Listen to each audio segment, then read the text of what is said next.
இப்போ வேலையில்லா பட்டதாரிகள் நிறைய பேர் ஊருக்குள்ளே இருக்கிறாங்க. அந்த பட்டதாரிகளுக்கு என்ன பண்ணுறதுன்னு தெரியல. வேலை இல்லையா? அதனால எல்லாத்துலேயுமே குத்தம் கண்டுபிடிச்சிட்டு இருக்கிறதே வேலையாக வச்சுட்டு இருக்கிறாங்க அப்படின்ற மாதிரி ஒருத்தர் பேசியிருக்காரு. யாரை சொல்கிறாரு, என்ன சொல்ல வராரு? தமிழ்நாடு காங்கிரஸ் கமிட்டியின் தலைவர் ஐயா மாணிக்கம் தாக்கூர் அவர்கள். அவர் தான் யார் வேலையில்லா பட்டதாரிகள் அப்படின்னு சொல்கிறாருன்னா திமுகவான எதிர்க்கட்சி தான்.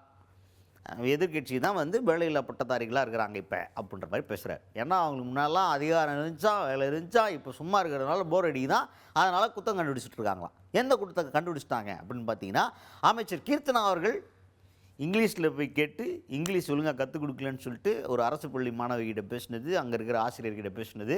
இது வந்து ஸ்கூலில் போய்ட்டு டிஸ்டர்ப் பண்ணுற மாதிரி இருக்குது. மாணவியோட மனநிலை கொஞ்சம் உடைக்கிற மாதிரி இருக்குது அப்படின்ற மாதிரிலாம் ஏற்கனவே பேசிக்கிட்டு இருக்காங்களா. இதெல்லாம் வந்து யார் சொல்கிறா? எதிர்க்கட்சி தரப்புலையும் எதிர்க்கட்சியுடைய ஆதரவாளர்கள் தான் சொல்கிறாங்களாம். இது இந்த மாதிரி ஒரு பார்வையோட மாணிக்கம் தாக்கூர் அவர்கள் இந்த குற்றச்சாட்டை எப்படி எடுத்துக்கிறாருன்னா, வேலையில்லா பட்டதாரிகள் வந்து குற்றச்சாட்டை சொல்லிட்டு தான் இருக்கிறாங்க. அவங்களுக்கு வேறு வேலை இல்லை, அதனால குத்தம் கண்டுபிடிச்சிட்டே இருக்கிறாங்க. அவங்க என்கேஜிங்காக இருக்கிறாங்க. இது அமைச்சர்கள் தான் இதற்கான விளக்கத்தை கொடுத்துருக்குறாங்க. அந்த அமைச்சரும் பதில் சொல்லியிருக்கிறாங்க அப்படின்ற மாதிரி நடந்ததை வந்து வேலை வெட்டி இல்லாதவங்க தான் அந்த மாதிரிலாம் பேசிக்கிட்டு இருப்பாங்கன்ற ரேஞ்சுக்கு அவர் இதை வந்து ஒரு கருத்தை பதிவு பண்ணியிருக்காரு மாணிக்கம் தாக்கூர் அவர்கள். அமைச்சர் அதுக்காக விளக்கம் சொல்லியிருக்காங்க நினைக்கிறேன். அந்த விளக்கமே போதும். என்னட்டுன்னா நம்மளை பொறுத்த மட்டும் வேலையில்லா பட்டாதாரிகளாக இருக்கின்ற நம்முடைய எதிர்கட்சியினுடைய சட்டமன்ற உறுப்பினர்கள் எல்லாரும் வேலை திடீர்னு வேலை போனதுனால எல்லாத்துலேயும் குறை கண்டுபிடிச்சிக்கிட்டு இருக்காங்க. அதனால் அந்த வேலையில்லா பட்டதாரிகள் கொஞ்சம் எங்கேஜோடு இருக்கட்டும்.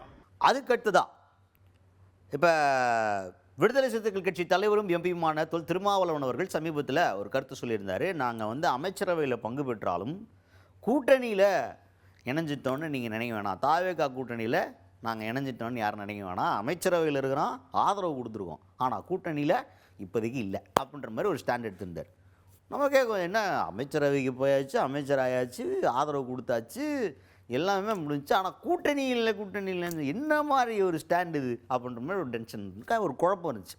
இதை வந்து இப்போ ஆல்ரெடி காங்கிரஸ் கட்சி வந்து முழு ஆதரவு தாவேகா கூட்டணி ஆரம்பித்தா உடனே கூட்டணி தான், ஓகே எங்கள் கூட்டணி அப்படின்னு ஜாயின் பண்ணுறதுக்கு ரெடியாக இருக்கிறாங்க. அவங்க கிட்டே கேட்குறாங்க மாணிக்கம் தாக்கூர் ஐயா கிட்ட, சார் இந்த மாதிரி திருமாவளவன் ஐயா அப்படி பேசிக்கிட்டே இருக்காரு, நாங்கள் வந்து அமைச்சரவையில் இருக்கிறோம் ஆனால் கூட்டணி கிடையாது அப்படின்ற மாதிரியே சொல்கிறாரு, இது எப்படி பார்க்குறீங்க அப்படின்னு கேட்டால், அதுக்கு மாணிக்கம் தாக்கூர் அவர்கள் என்ன சொல்லிட்டாருன்னா, நிதர்சனமான ஒரு மேட்டர் பேசியிருக்காரு. நம்ம வந்து ஒரு தடவை லெஃப்ட் எடுத்துட்டோம்னா லெஃப்ட் திரும்பியாச்சுன்னு அர்த்தம். அதுக்கப்புறம் திருப்பி ரைட்டுக்கு போனால் என்னலாம் யோசிக்கவே கூடாது. நம்ம வந்தாச்சு, ஆதரவு கொடுத்தாச்சு, அமைச்சரவையில் பங்கும் பெற்றாச்சு, முடிஞ்சு போச்சு, மீட்டிங்கே முடிஞ்சு, முதலமைச்சரவை கூட்டமே முடிஞ்சு. அதுக்கப்புறமும் நாங்கள் வந்து இல்லை அமைச்சர் ஆதரவு ஆனால் இது அப்படின்ற மாதிரிலாம் வார்த்தையில் குழப்பங்கள் தேவையே கிடையாது. நீங்கள் ஆல்ரெடி ஆதரவு கொடுத்துட்டீங்கன்னாவே தோழமை தான் முடிஞ்சு. அதனால் அதில் எந்த ஒரு குழப்பமும் தேவையில்லை, அதெல்லாம் கரெக்டாக வந்துட்டுருக்கோம், எதுவும் தேவையில்லாமல் யோசிக்க தேவையில்லை அப்படின்ற மாதிரி பேசியிருக்காரு மாணிக்கம் தாக்கூர் அவர்கள். எங்களை பொறுத்த மட்டும் ஆதரவு தந்து தோழமையில் வந்து அமைச்சரவையில் இருக்கிறோம். அடுத்து முதல் அமைச்சரவை கூட்டம் நடந்துருச்சு. அதில் 4 கட்சிகள் சேர்ந்து ஒரு அமைச்சரவை கூட்டம் நடத்துனது கடந்த 50 ஆண்டுகளில் முதல் தடவையாக நடந்துச்சு. அதனால் இந்த முறை என்பது புதிது. அதனால் நம்மை பொறுத்த மட்டும் இந்த வார்த்தையில் குழப்பிக்கிற வேணாம். ஆதரவு நிலை, தோழமை நிலை, தேர்தல் கூட்டணி, இந்த 3க்கும் பல வித்தியாசங்கள் இருக்கின்றன. ஆனால் ஆதரவு எடுத்துட்டீங்கன்னாவே, லெஃப்ட் டேர்ன் எடுத்துட்டீங்கன்னாவே லெஃப்ட்டுக்குள்ளே வந்துட்டீங்கன்னு அர்த்தம் நீங்கள். அதனால் லெஃப்ட் டேர்ன் எடுத்தாச்சு எல்லா கட்சிகளும்.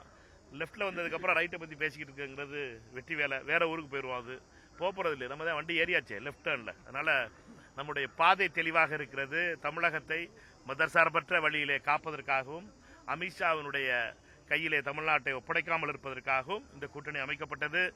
அண்ணன் எல்லாரும் இதில் ஆதரவு தந்து இந்த கூட்டணியை பலமாக மாற்றியிருக்கிறோம்.